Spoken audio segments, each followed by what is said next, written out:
시청자 여러분 안녕하십니까? 뉴스 데일리 베스트 시작합니다.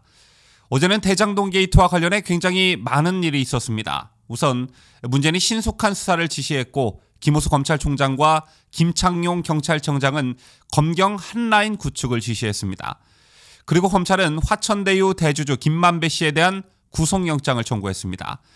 민주당 송영길 대표도 진통을 겪고 있는 무효표 처리에 대해 오늘 최종 결론을 내리겠다고 예고했고 이재명 후보도 예고에 없던 긴급 기자회견을 열고 국정감사를 받겠다. 그 자리에서 대장동 의혹을 설명하겠다며 정면 돌파를 선택했습니다. 그리고 또 한 가지 더 있죠. 그동안 대장동 게이트의 핵심 키맨 중 한 사람으로 꼽혔던 남욱 변호사가 JTBC와 단독 인터뷰를 진행했습니다. 이 모든 게 언뜻 보면 제각기 돌아가고 있는 것처럼 보였으나 큰 틀에서 보면 서로 톱니바퀴처럼 맞물려 돌아가고 목적 하나를 정해놓고 움직이는 듯한 그런 느낌을 받게 됩니다. 그렇다면 청와대와 민주당은 무슨 생각을 하고 있는 것일까요? 하나하나 짚어보도록 하겠습니다. 먼저 문재인의 메시지부터 살펴보도록 하죠. 어제 문재인은 대변인을 통해 대장동 개발 사업 특혜 의혹과 관련한 첫 지시를 내렸습니다. 검찰과 경찰은 적극 협력하여 신속하고 철저한 수사로 실체적 진실을 조속히 규명하는 데 총력을 기울여달라. 신속하고 철저하게 수사하라. 앞서 청와대는 엄중하게 생각하고 지켜보고 있다는 입장을 내놓은 바 있죠. 대장동 게이트와 관련해 두 번째 메시지인 셈인데 그 사이 민주당 대선 후보가 이재명으로 결정됐고 그때 청와대가 내놓은 메시지는 원만한 경선이라면서 이재명에게 축하 메시지를 전달했습니다. 이낙연 측의 경선 불복이 이어지는 혼란스러운 상황에서 청와대가 원만한 경선이라는 표현을 쓰면서 사실상 이재명 쪽에 손을 들어줬다는 분석이 나왔었는데요. 어쨌든 원만한 경선이라는 축하 메시지까지 포함하면 청와대가 그간 내놓은 메시지는 총 3개입니다. 어제 내놓은 신속하고 철저한 수사 메시지까지 총 3개인데요. 그렇다면 청와대의 진짜 의중은 무엇이고 이 같은 메시지 속에 숨어있는 의도는 무엇일까요? 우선 검찰과 경찰이 적극 협력하라 이런 부분이 눈에 띕니다. 현재 야권에서 특검을 도입해야 한다고 여론전을 펼치고 있죠. 이에 대한 청와대의 입장이라고 볼 수 있는데 특검 도입에 청와대가 선을 그은 것입니다. 임기 말이긴 하지만 검찰과 경찰은 현재 구도상 청와대가 쥐락펴락할 수가 있죠. 대신 드루킹 김경수 특검의 사례처럼 특검으로 넘어가면 일단 청와대의 손바닥을 벗어나고 맙니다. 실제 특검 수사로 넘어갔던 드루킹 사건은 문재인이 가장 아꼈던 김경수의 실형으로 이어졌지만 청와대 울산시장 선거 개입건이나 월성 원정건 그리고 라임, 옵티머스 건은 시끄럽기만 했지 이른바 윗선을 밝히지도 못했고 청와대도 그닥 큰 타격을 입지 않았습니다. 때문에 이날 청와대의 검경이 적극 협력하라는 지시는 특검을 하지 않겠다는 말과 같은 의미인 것입니다. 자, 다음 문제는 신속하고 철저한 수사로 실체적 규명을 조속히 규명하는 데 총력을 기울여 달라고 했습니다. 여기서 실체적 진실은 청와대가 국민적 관심이 많은 수사를 지시할 때 쓰는 일종의 정치적 수사에 불과하고요. 관심 있게 볼 대목은 신속하고 철저한 수사 바로 이 대목입니다. 자, 이건 그전에 나왔던 청와대 메시지와 연관지어서 생각할 필요성이 있습니다. 앞서 전해드린 바와 같이 청와대는 이재명 당선 직후 이낙연 후보 측에 강한 반발이 있는 와중에도 원만한 경선이라는 표현을 쓰면서 이재명에게 축하 메시지를 전했습니다. 이건 사실상 이재명이 더불어민주당의 대선 후보로 누가 뭐래도 정당성 있는 후보라는 점을 강조한 것인데요. 이런 점에 비춰봤을 때 이날 문재인이 수사의 속도전을 주문한 배경에는 민주당 대선 후보인 이재명 후보에게 불리한 이슈를 빨리 마무리 지으라는 일종의 수사 가이드라인이라고 볼 수 있습니다. 더 쉽게 말하자면 분노한 국민들이 어느 정도 납득할 만한 수사 결과를 내놓되 이재명까지는 타고 올라가지 마라. 이런 의미입니다.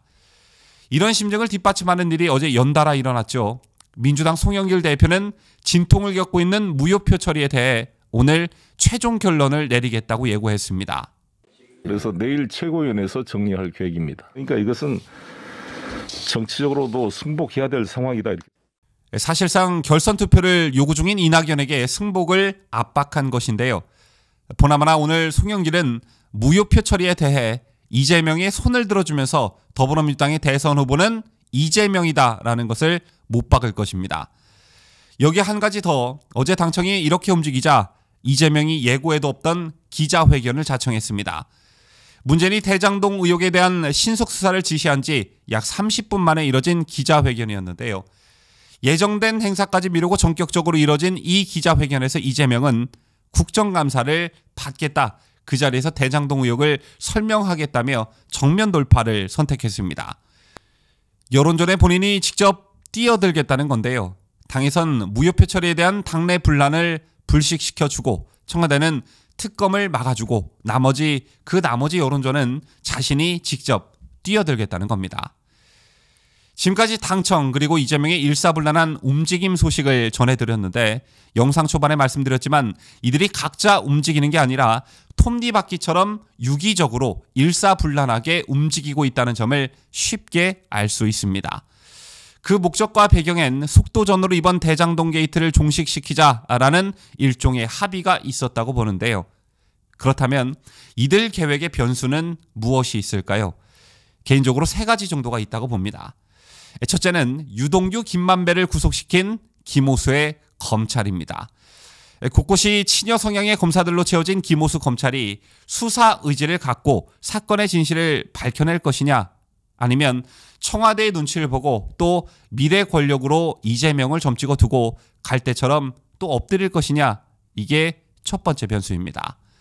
시대가 아무리 변했다고 해도 없는 죄도 만들고 있는 죄도 없게 만드는 능력이 검찰에게 있다는 건 여러분도 공감하실 겁니다.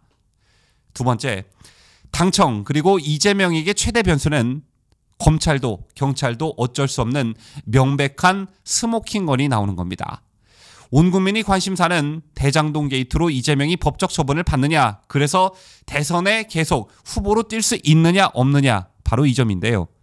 그간 검찰의 수사 행태를 지켜보면 언론의 취재 내용을 겨우겨우 따라가는 수준에 불과했습니다. 그래서 언론의 역할이 중요한데 현재까지 언론의 보도 행태는 그닥 나쁜 편은 아니죠. 저마다 단독 속보 경쟁을 벌이고 있는데요. 여기서 정말 당청도 검경도 어쩔 수 없는 빼도 박도 못하는 국민 여론의 쐐기를 박는 어떤 스모킹건이 나온다면 이건 정말 게임 체인저가 될 것입니다. 자, 마지막 3번째는 역시 국민 여론입니다. 가슴 아픈 기억이지만 박근혜 대통령은 법적으로는 아무런 죄를 저지르지 않았습니다. 이건 양심 있는 좌파들도 인정하는 바이죠. 하지만 박 대통령은 촛불 여론에 쫄은 언론과 검찰 그리고 국회 헌법재판소의 칼춤에 난도질 당했습니다. 그래서 여론이 무섭다는 것인데요. 이제 국민 여론이란 도마 위에 이재명을 올려야 합니다. 도저히 이재명은 안 된다는 여론이 하루속히 조성돼야 합니다. 자, 이미 더불어민주당 3차 선거 인단 투표에서 그 조짐이 있었습니다. 저는 뼛속까지 우파이지만 상대당의 대선 후보로 이재명이 선출됐다는 것에 커다란 실망을 느꼈습니다. 아무리 정치 성향이 다르다고 하지만 저런 사람을 대선 후보로 올릴 수 있나? 우리나라 국격이 심히 걱정됐습니다. 부디 집권 여당과 청와대 그리고 수사를 하고 있는 검경도 어쩔 수 없는 여론이 하루속히 조성되길 바랄 뿐입니다. 지금까지 저는 자유대한민국을 수호하는 뉴스데일리 베스트 민앵커였습니다.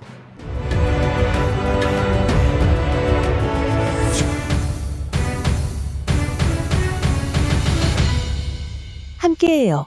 뉴스데일리 베스트.